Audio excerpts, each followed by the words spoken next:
We call these unique American artists travelogers. They are independent filmmakers combining talent, imagination, and hard work to create travel adventure films. Travelogers have researched the history of their subjects, lived on location for months at a time, and photographed their journeys. After completing each film, travelogers travel throughout North America with films in hand to share their personal discoveries and insights with thousands of people. The film you are about to see was made by traveloger Ed Lark. For more than 30 years, he has been known for his skill at capturing the spirit of a country through his beautiful photography. Ed Lark has won numerous awards for his filmmaking, including the Chris Award, the equivalent of the Oscar for educational films. His commitment to quality films has secured him more than 35 appearances before the National Geographic Society in Washington, D.C. Now travel with Ed Lark to the land of the midnight sun in his film, The Wonders of Norway.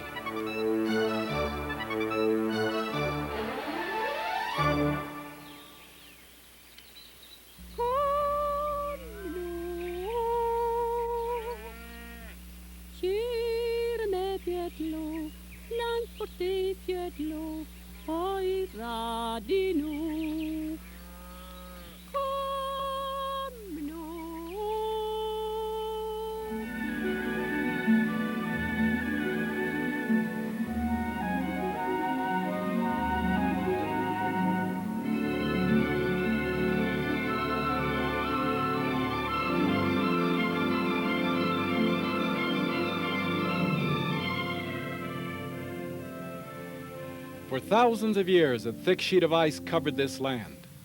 As the glaciers receded, the wind, the rain, the rivers continued to shape this land into what it is today, a land of high mountains and deep fjords. Gradually, people from the south settled here. They built their villages in the fjords and along the coast because the interior was almost impassable during the winter. Yes, it was a harsh land. Only the hardiest survived. They were eventually called Norsemen, meaning people of the north. And that is what our story is about.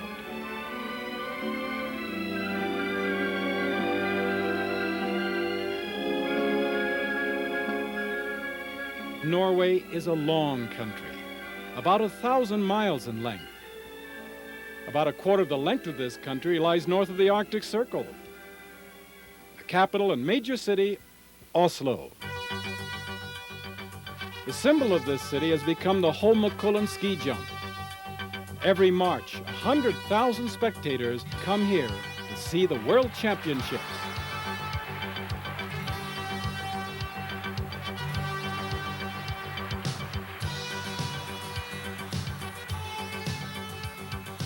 This is the way most tourists see Holmenkollen in the summer months, with a pool at the base of the jump that is pumped out for the event. And in the background, the city of Oslo in the Oslo Fjord. Oslo has been on this site for the past 900 years. Today, it is Norway's capital and the largest city with a population of 500,000. But this area is equal to that of Los Angeles in size. The City Hall, built in 1955, is surrounded by works of art by Norwegian artists. Statues along the front steps depict various occupations of construction workers. Unusual statues are everywhere. Norway's great novelist and poet Bjørnson, who was the winner of the Nobel Prize for Literature in 1903, looks out from the National Theater, where he often directed plays. Oslo's ideal for shopping, since the main stores are in the center part of the town, within easy walking distance. Modern malls are now a part of the Oslo shopping scene. And by the way, you'll have no difficulty getting around on your own, since most Norwegians speak English. You're not in Oslo very long before you realize that the Norwegians enjoy a high standard of living. Most families own automobiles, and two-car families are common. Stores are stocked with the luxuries of a modern society. Part of their prosperity is due to the oil discovered in the North Sea off the southern coast of Norway. In the month of July, the Norwegians generally go on vacation, leaving the city to the tourists. Of course, shops are still open, and we walk past many store windows and see beautiful items that we can purchase here in Norway, such as Norwegian sweaters.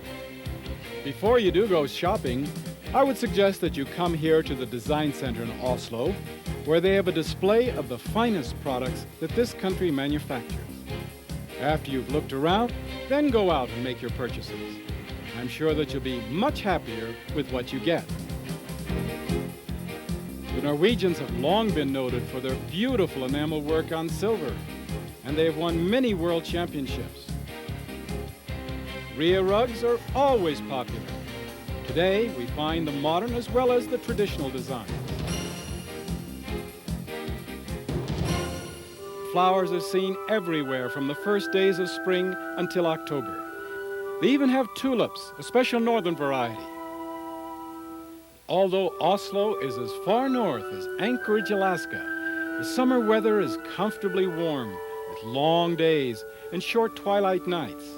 Consequently, delightful outdoor restaurants are everywhere. One popular outdoor restaurant is located in a small park between the Parliament Building and the National Theatre. Here, you may enjoy some of those delicious Norwegian strawberries.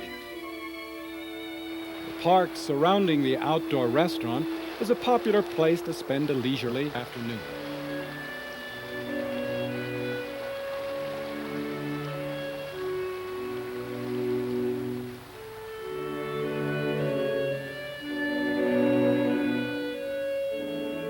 In recent years, the city has permitted sidewalk stalls to be set up along one edge of the park. Here you can buy imported items, mostly jewelry, at some very good prices. In the evening, hundreds of young people crowd the downtown park or visit movie houses, theaters, or 22 of the city's nightclubs.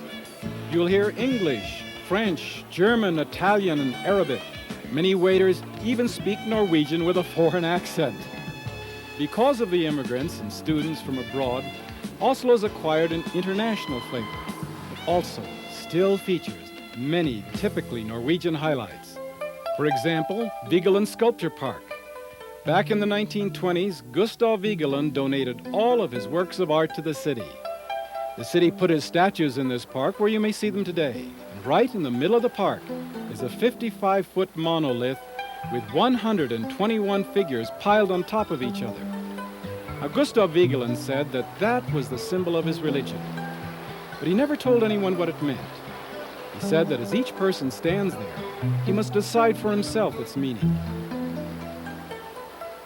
Surrounding the monolith are statue groupings depicting every facet of human life and emotion: love, hate, fear, happiness.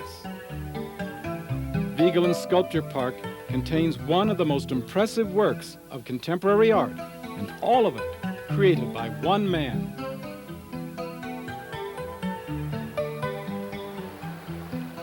When the sun shines, you'll find Norwegians coming to the park, for the Norwegians almost worship the sun and will take every opportunity to get outdoors.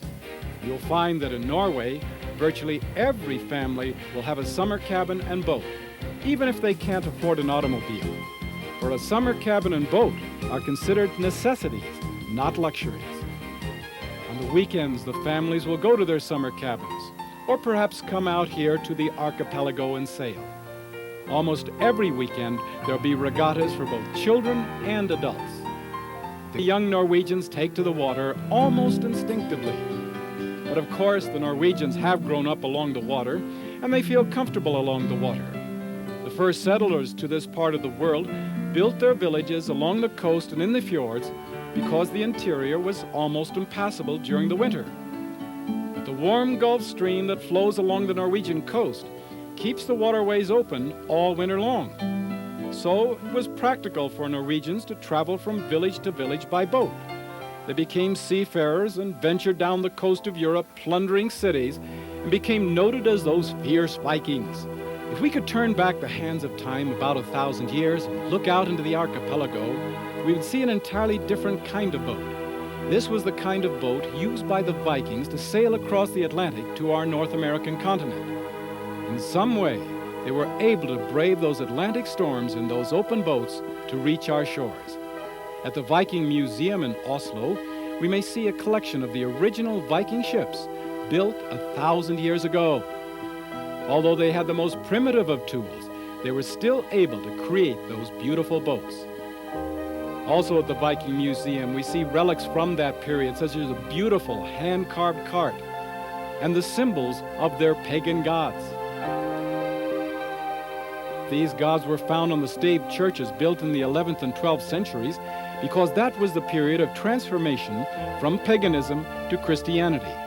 The people would not go in these churches unless they saw the symbols of their pagan gods on the outside together with a Christian cross. And by the way, it was the coming of Christianity that finally brought an end to the Viking era. Well, today, the young Norwegians march past the palace of the king.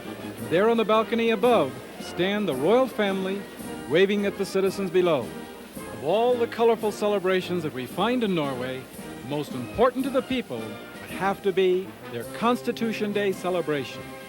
On this day, every Norwegian has the opportunity to express his love for his country and respect for his king.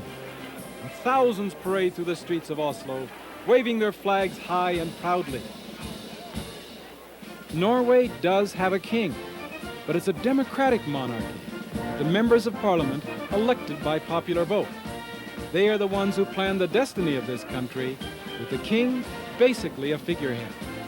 But I know of no other country in the world where the king is more loved than here in Norway.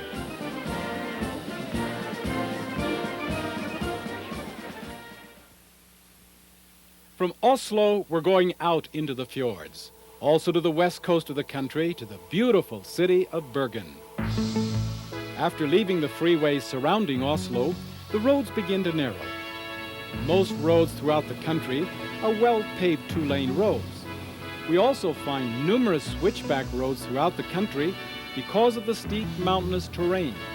But believe it or not, they have bus service along this road. I went up to the bus driver and I said, "Is this trip really necessary?" The bus driver said, "Oh, don't worry if we don't make it, you'll get your money back."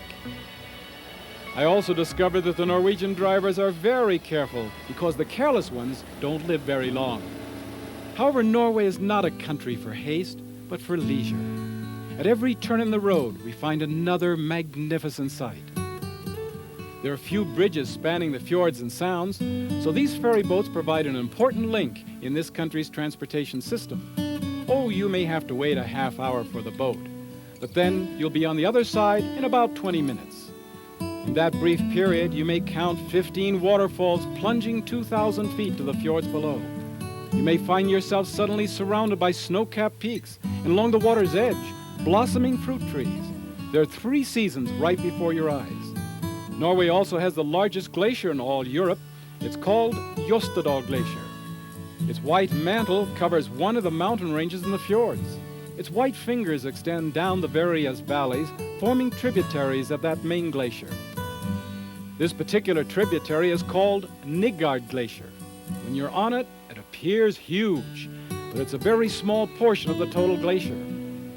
In order to reach the glacier, we have to cross this lake that has been formed by the melting ice. At the foot of the glacier, we see water surging out from beneath that blue-green ice, water that feeds the lake. We also met a couple of guides at the foot of the glacier who were happy to take us up on that ice for a nominal sum. They provided all of the necessary equipment, such as ropes and crampons.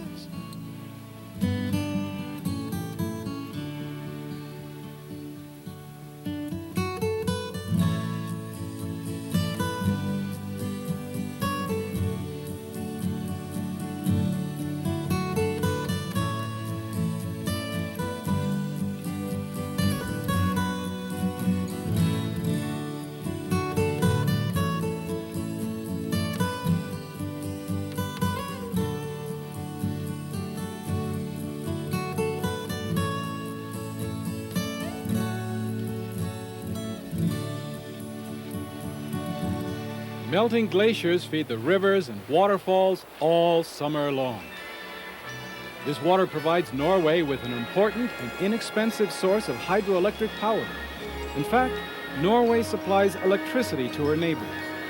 Some of those power plants are carved right into the solid rock so as not to mar the natural beauty of this country.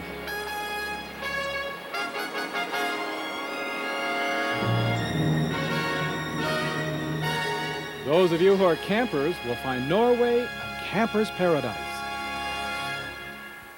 Those of you who are traveling by automobile have the rare pleasure of sampling some of the delightful country inns such as Roisheim. 300 years ago, this was a working farm. But about 100 years ago, they turned it into a tourist hotel, and it has been that ever since. Here you have the opportunity to enjoy the flavor of old Norway. The bedding in Norway is a bit different from what we have. They use eiderdown quilts. You're supposed to wrap that quilt around you as a cocoon, hoping to stay in it all night. You know what this is? An iron. Nothing more than a wooden slat with a handle attached to it. You move it back and forth across the linen, the friction creates the necessary heat to iron the linen. That's the way they used to do it. You may wish to take a ride through the countryside by horse and carriage. You will pass buildings that have stood here for centuries. You truly feel as though you've stepped into the past.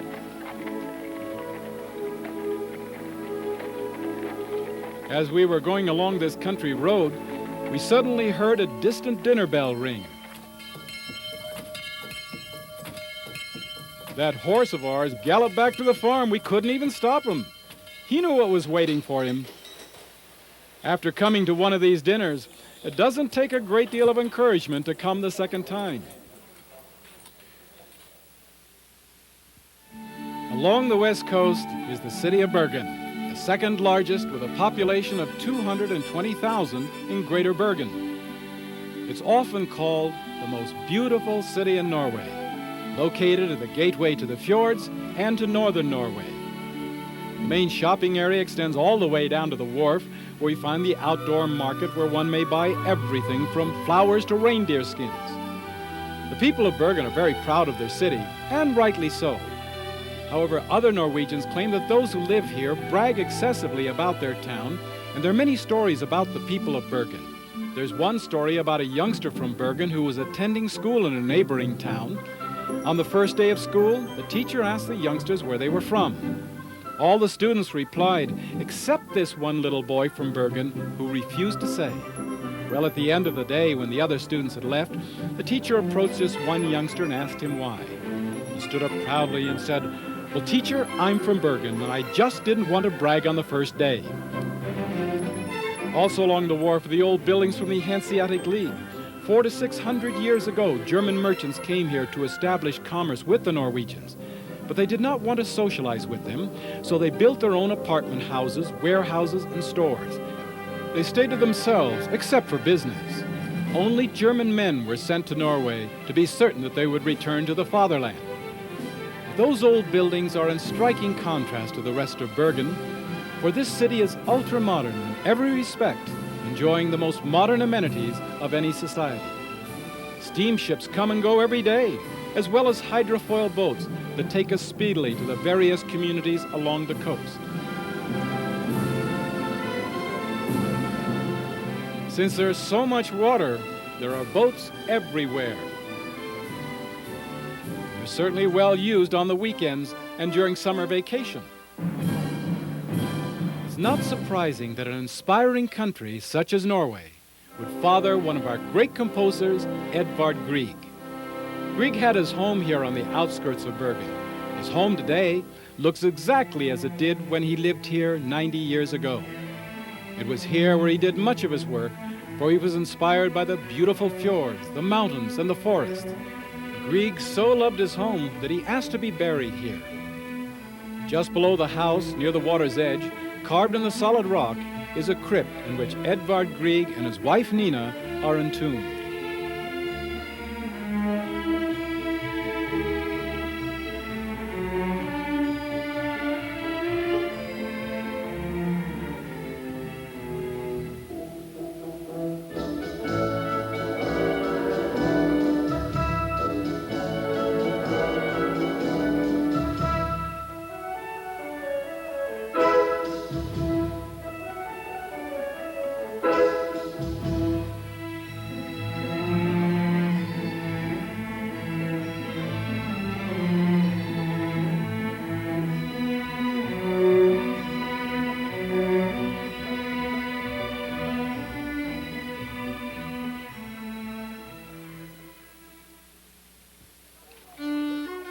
Although the Norwegians are very modern and progressive in their thinking, they do realize the value of their traditions because the traditions have made them what they are today.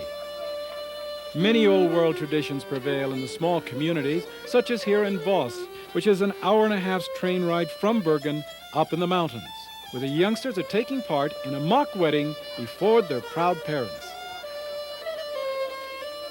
The youngsters get their first costumes when they're about 3 or 4 years old, and they wear them proudly. The costumes generally represent the town or area where the people live. But this is the way the parents are able to pass down the traditions to their children.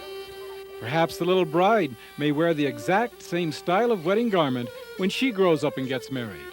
That is, the black jacket and the gold and silver ornamentation. Instead of wearing a veil, she will wear what is called the wedding crown. It's a special hat with a great deal of gold and silver on it. Each region has its own distinct style, and this comes from the area around Voss. It's obviously an expensive hat, so it's generally rented from one of the local stores.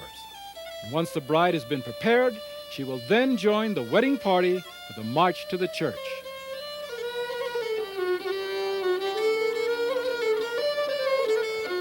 I spoke to these young people before the wedding. They told me that it really didn't make any difference to them whether they were married this way or with the white wedding gown. They said that they were doing this more out of the wishes of their parents. I felt that it was significant that these young people were sensitive enough to their parents' wishes to do this.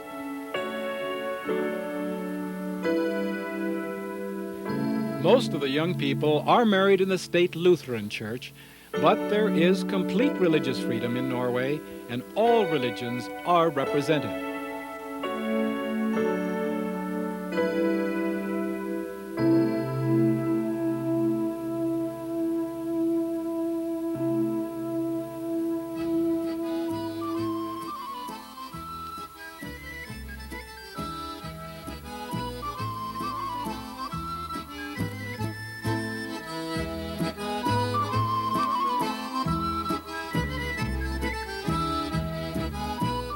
Guests are served a traditional glass of cognac before entering the dining room for dinner.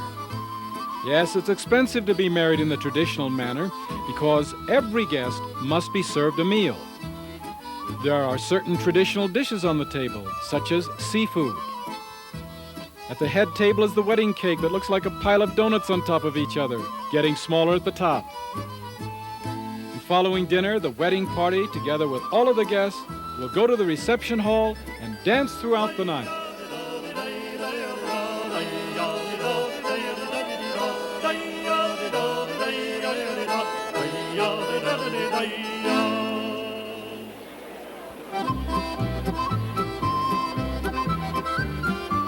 During the reception, the bride and her mother will slip away from the guests and go to a room by themselves. There, the mother will remove the wedding crown from her daughter's head and intricately braid her daughter's hair in a traditional manner. Then she will place on her daughter's head a hat that is a symbol of the married woman. Here, too, each region has its own unique style.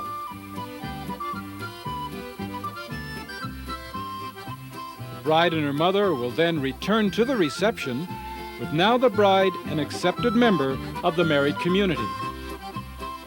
The young couple will try to find an apartment in town, but that's often difficult. They'll probably commute from one of the suburbs. However, they do enjoy a great deal of security, many social aid programs, including free hospitalization. When they decide to have children, they know that their youngsters will get a good education because schooling in Norway is free, from grammar school through the university. The children are also encouraged to participate in sports. Even before the children can walk, the parents will take them out into the woods so that they too will develop that deep love for nature that the parents enjoy. This love will last throughout their lives. You often find senior citizens walking through the wilderness areas. I know it's difficult to believe that this is a wilderness area, but it is.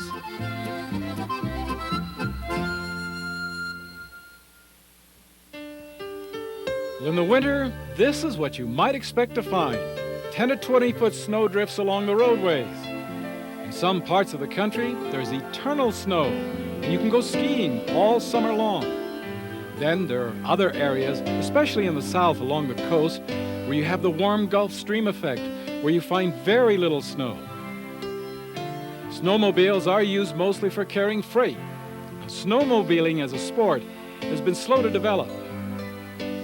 Instead, Norwegians would rather go cross-country skiing, and when the sun is warm, you'll find them skiing in their bathing suits.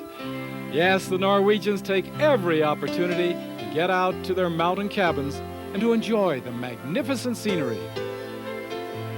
It's not uncommon to see a couple stopping their car along the road, taking a card table from the trunk, climbing up on a snowbank, putting that card table on a pile of rocks, sitting there, eating lunch, surrounded by snow. Why does anyone in his right mind want to sit on a pile of cold rocks and eat lunch? But the Norwegians will tell you, every season has its own quality, and the Norwegians love every season. As the springtime approaches, the snow begins to melt. In the month of March, the Norwegians go on what they call a spring vacation. For 1 week, much of the country closes down, and everyone goes away. After experiencing a Norwegian winter, well, you may expect to find that people would like to go southward to the warmer climate. But you know what most of them do? They go right back up to the mountains for one last week of skiing before the snow disappears. The schools sponsor tours to ski resorts with the teachers as chaperones, and everyone will have a delightful time together.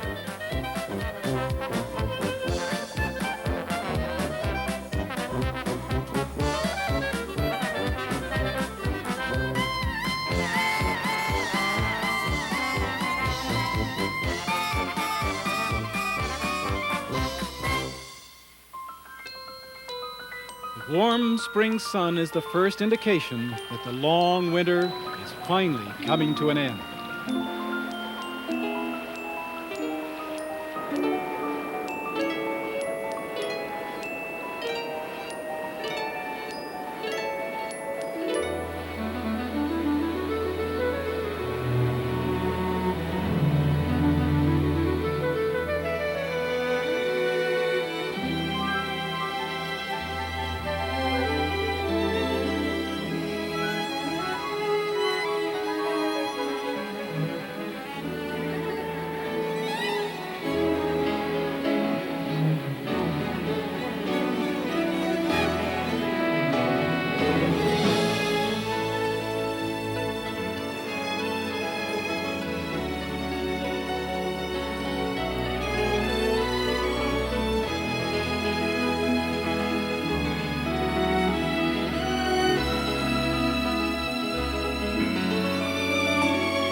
Since Norway is so mountainous, this land has always been difficult to farm.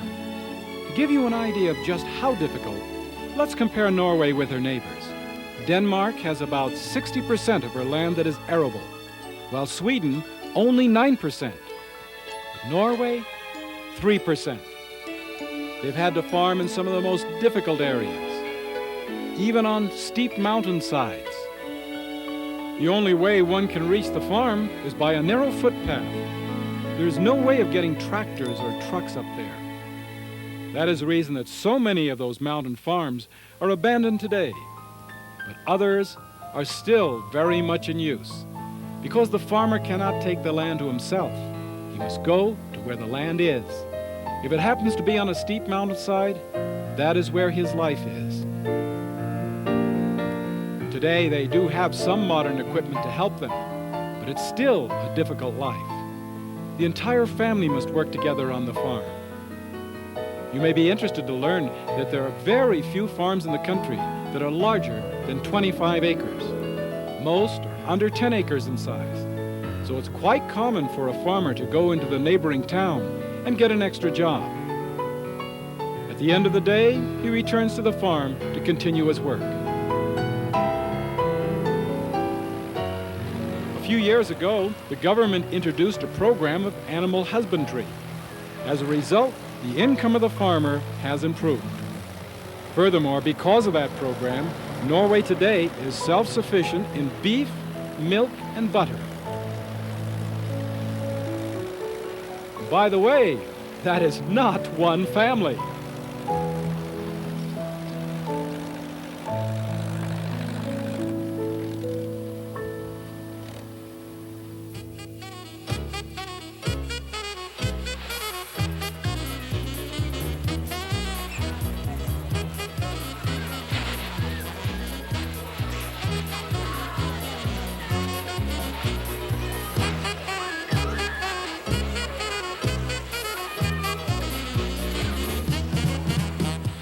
While the youngsters are playing in the hayloft, the women on the farm are making what they call flatbrød, or lefse. It's a special peasant bread that is made from ground-up potatoes, kneaded into a pizza shape, placed onto a hot griddle for a couple of minutes, and then turned over. It tastes similar to a thin, unsalted soda cracker. You can buy it commercially in the markets, but it's not nearly so good as the homemade kind. So about every 6 months, the women on the farms will get together and make lefse. Although it's difficult to earn a living as a farmer in any industrialized country, the Norwegian farmers have a good standard of living. However, their food is generally more expensive. There are some food items that are less expensive in Norway, such as milk and bread. Since Norway is so mountainous and the weather inclement, life among the farmers has always been uncertain. It's not surprising that they were superstitious. They believed in many things, including trolls, who were giants living in the mountains and in the fjords. They performed mischievous deeds. I would like to let a Norwegian tell you about their customs and superstitions. Superstition is nothing unique for the people of Norway. Supernatural beings have lived and are still living all over the world. We have a man here whose name is Arne Taraldsen, and he has on many of his walks on the mountains and in the forest met them, and he will, with his drawings, show you what they look like. First, there are the trolls. Troll can be so old that trees grow on them. They've always got a very big nose, and this one is 2,000 years old. It grows Christmas trees, juniper bushes, carrots, and in the winter, ice. If the trolls are out in the sunshine, they will explode and they will turn into stones, and that is why we've got so many stones in Norway. He has a skiing stick and he just grabs a Christmas tree and he uses that. And he has always got a tail. His tail is very useful for steering when he's doing slalom. For every year there's a new fashion in skis, but he don't wear any boots. He likes to have fresh air on his toes. Oh yes, he's got 5 toes.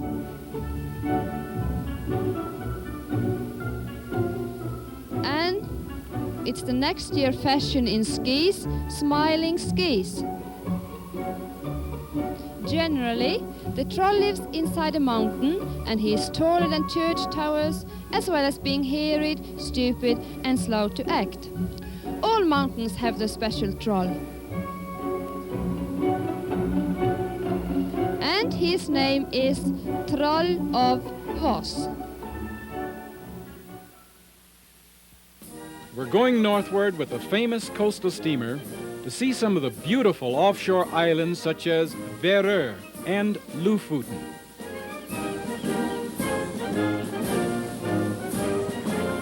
During the summer, on board ship, you may find yourself serenaded by a group of school children touring their own country under the sponsorship of the school system.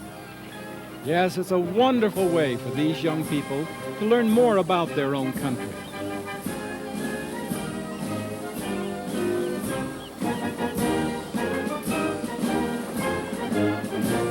About halfway up the Norwegian coast is the ancient capital of the Viking kings, Trondheim, or as the local residents would call it, Trondheim. It was founded 1,000 years ago by the Viking king Olaf Tryggvason. It was here where the Vikings went out in their longboats across the Atlantic to the North American continent and down the coast of Europe, plundering cities. Today, Trondheim is located on the ice-free Trondheim Fjord. It is the country's third largest city with a population of about 130,000. The city still retains much of the flavor of the past in its centuries-old buildings that have been tenderly preserved. Some of the buildings have been turned into warehouses, rental stores, and attractive apartments that sell or rent at premium prices. Old bridges have been preserved as mementos of the past. The city of Trondheim has long been a shipbuilding and fishing center. Today, fishing is still an important part of Trondheim's industry. Walk along the wharf and watch fishing boats ply back and forth. Or you may wish to buy some shrimp directly from the fishermen. Most of the seafood will be found in the large indoor fish market. This is where the locals buy their food. Yes, seafood is a very important part of the Norwegian diet, and it's common that a Norwegian family will have seafood 3 or 4 times a week. Virtually every town in the country will have a place where the farmers may sell their produce directly to the housewives, and generally at prices a little less than in the neighboring stores. Norwegian strawberries are outstanding in flavor and size. Raspberries are also plentiful in Norway. Raspberries often grow wild along the country road. All you have to do is stop your car along the edge of the road, reach out the window, and gorge yourself on fresh raspberries. You often find signs in English throughout the city, since Norwegians realize that most foreign visitors can't speak Norwegian. Local residents want to make it convenient for travelers when they're visiting Trondheim.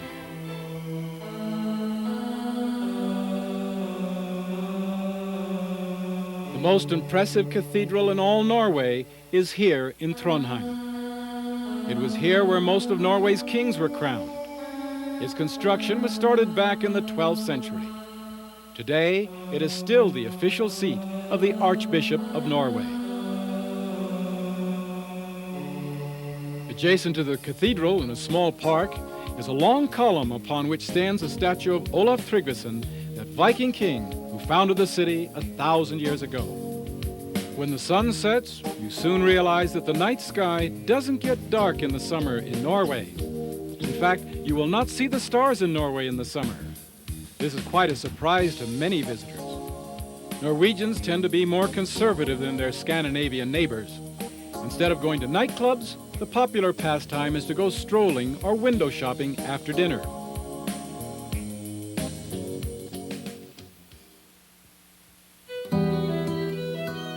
As we continue farther northward with the coastal steamer, we come to the Arctic Circle in the island of Værø.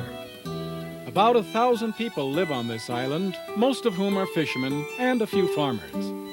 Although they are a bit remote, they have all of the modern conveniences: indoor plumbing, electricity, telephones, television sets, and modern schools.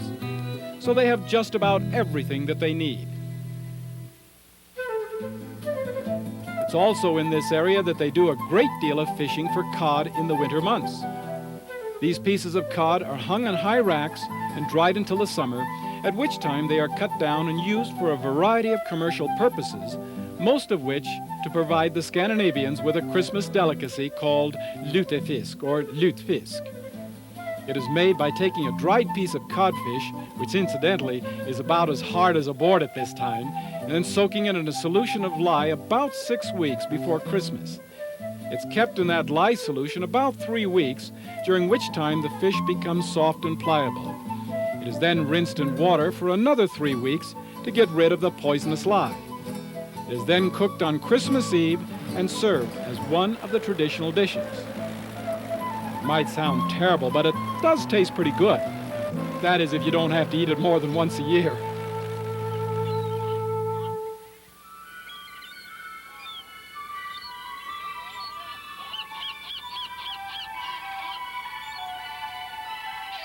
Here on Værø is a huge bird sanctuary where we find millions of seagulls, puffins, and other seabirds nesting in the rocks. Occasionally, you may find local residents coming here to gather seagull eggs.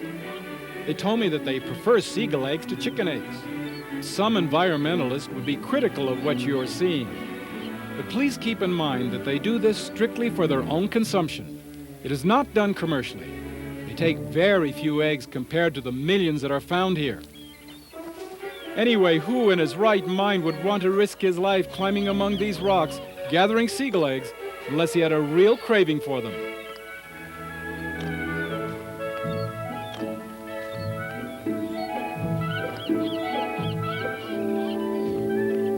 We were curious to know how they tasted. They were kind enough to give us a few.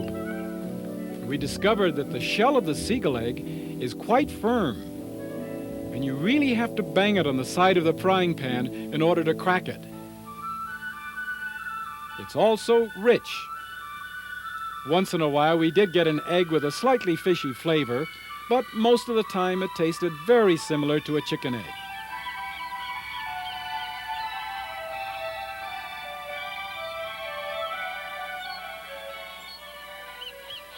As we continue a little farther northward with the coastal steamer, we come to the Lofoten Islands, certainly among the most beautiful along the entire Norwegian coast.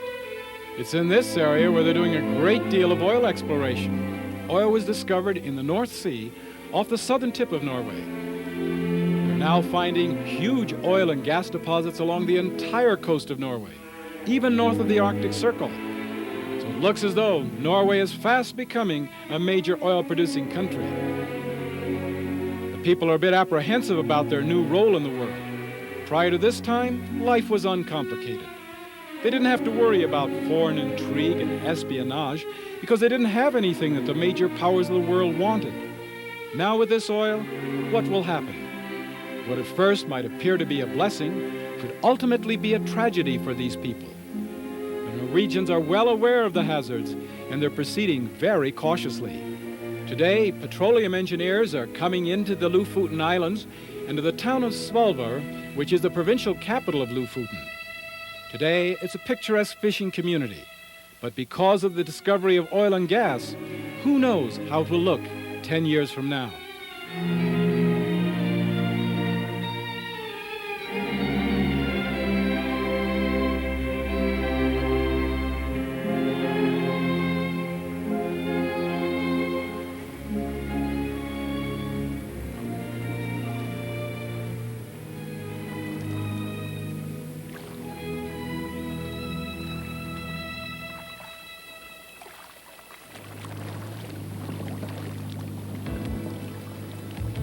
During the summer when tourists are here, we find very few fishing boats about. Some of the fishing villages are totally deserted. Occasionally you may find a fisherman going out into the bay, catching a few fish with line and hook. He does this strictly for the family's needs. If he catches more than what he can use, well, he'll give the extra fish to his friends, or perhaps leave the fish off at the local market.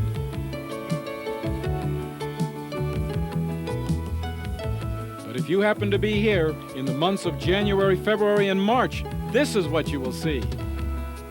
Millions of fish along the Norwegian coast. The reason that there are so many fish during this time of the year is that the fish will leave the cool Arctic waters and come along the Norwegian coast into the warm Gulf Stream to do their spawning.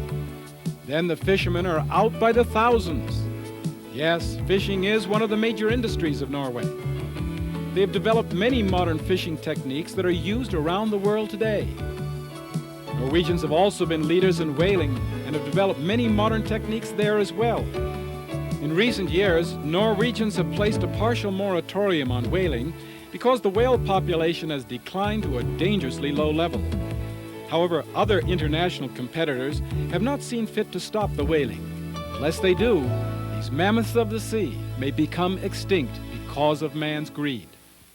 We're going to visit a small fishing village along the southern tip of the Lofoten Islands. Its name, Rene. Population, 650. It was certainly the most picturesque fishing village I have visited. It was surrounded by magnificent fjords and rugged mountain peaks. If you would like to visit Rene, and you happen to be in Oslo, for example, you would have to fly northward for about 2 hours to the town of Bodø on the Arctic Circle on the mainland. There you would board a coastal steamer and stay on that for several hours until you reach the town of Svalbard in the Lofoten. Then you would have to rent an automobile and drive for 2 days along narrow dirt roads, crossing fjords and sounds on those small ferry boats. Eventually, you would reach Rene. You might say to yourself, I must be at the most remote village in all Norway. But that just isn't true. For there are even more remote villages in the nearby fjords, and this shuttle boat will take you to them. Some of those remote villages may not have more than a couple of homes, others up to a dozen. Every morning, this boat will go out, gather the school children from the villages, bring them back here to Rene, and at the end of the day, return the children to their respective villages, some of which are an hour and a half's boat ride away. So some of the school children must spend 3 hours a day on this boat.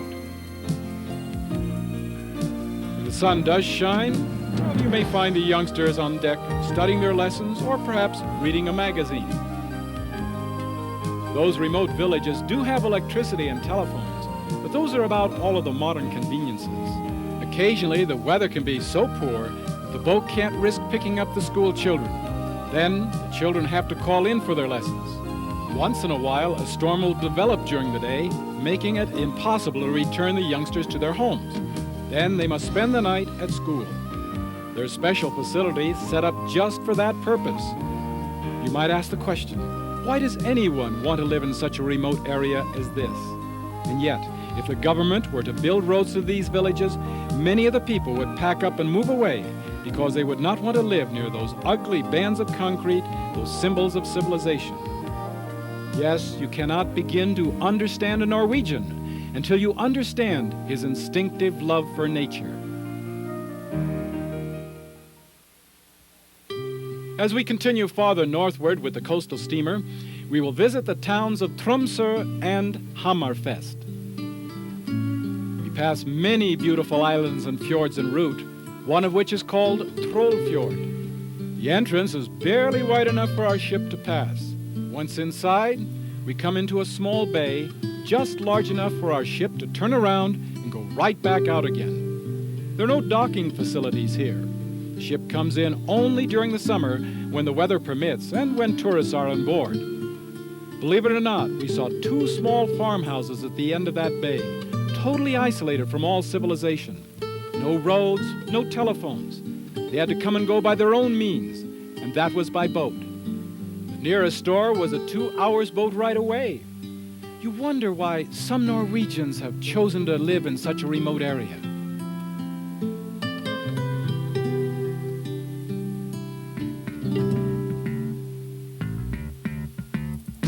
The city of Tromsø, often called the capital of northern Norway, is a beautiful modern community of 40,000, a college town.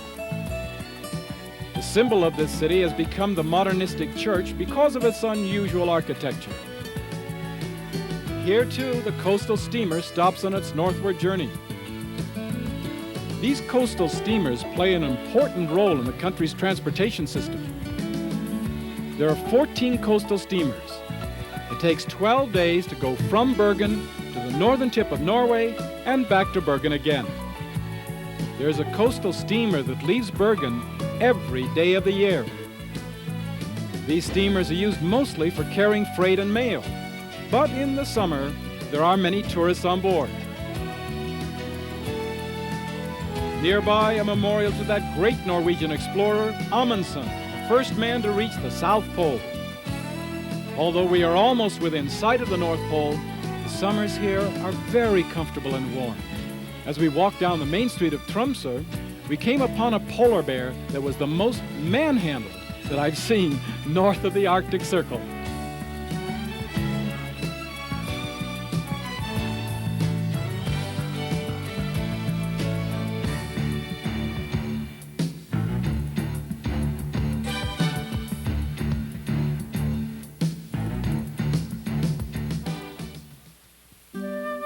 Hammerfest, the most northerly city in the world, on the 70th parallel, as far north as the northern tip of Alaska.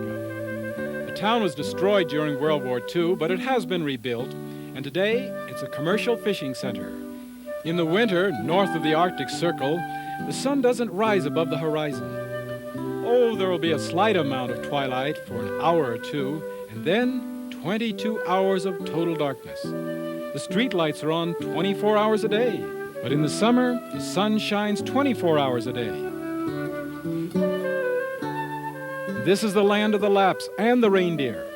In the early spring, before the snow leaves the ground, the Lapps will bring their reindeer to the coast, drive them across the sound to the offshore islands, where the reindeer will graze during the summer. Then the Lapps will pitch their tents along the coast on the mainland and live a very nomadic life, a life that they have known since time immemorial. Yes, the Lapps are the true nomads of the north. They derive their main source of income from the reindeer, so when the reindeer migrate, the Lapps must follow. At the end of summer, the Lapps will bring the reindeer back to the mainland and to the interior, where the Lapps have their permanent winter homes that are just as comfortable as yours or mine. The Lapps are very proud of their heritage, and rightly so. You'll often find them wearing their costumes, except when they work, because the costumes are expensive. If you happen to be visiting among the Lapps, I would like to pass along a word of advice. So often, tourists look upon the Lapps as curiosities. They don't like that. Furthermore, their privacy is often invaded. Just because the flap of their tent happens to be open, it doesn't mean that you're welcome in, any more than if a door of your home happened to be open. Also, never ask a Lapp how many reindeer he has. This would be the same as asking you how much money you have in the bank. It just isn't polite. So if you are sensitive about their privacy, you'll get along very well with them.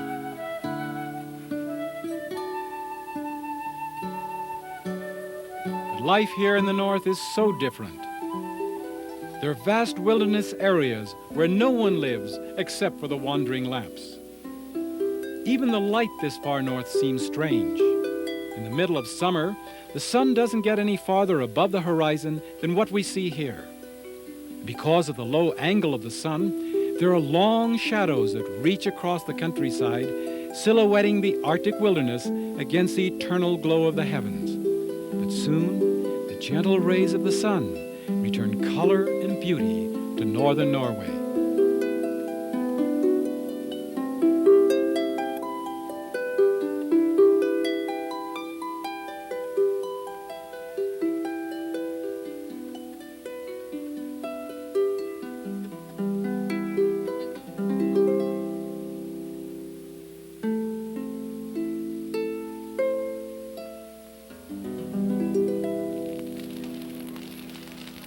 In June, on the eve of the longest day of the year, everyone from the largest city to the smallest village will gather along the river banks and fjords, build huge bonfires, and dance through the night to those old world melodies.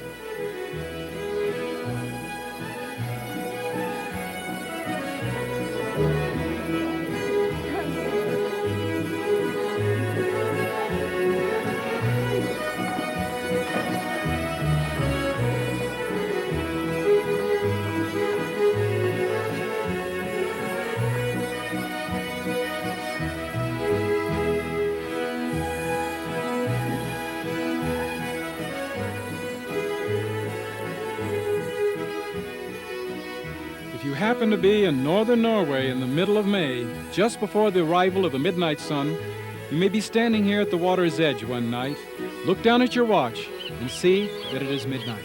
And as you look up, you suddenly see that sun appear from behind the distant mountain peaks. For the next 2.5 months, that sun will not set.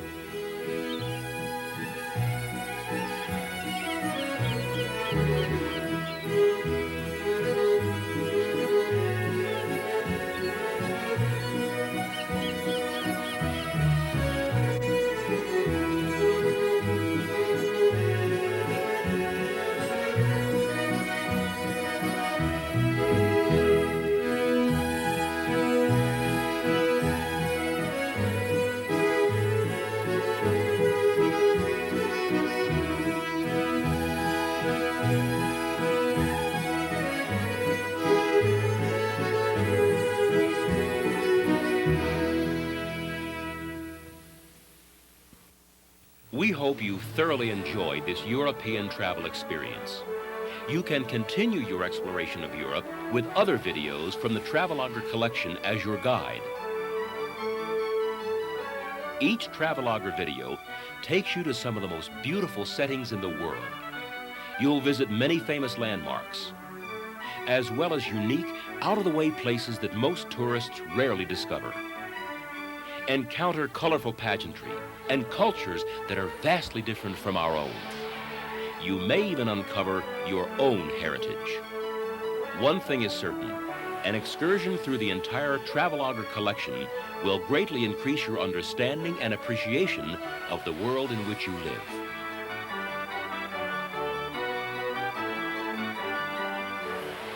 Start or build your own Travelogue library today.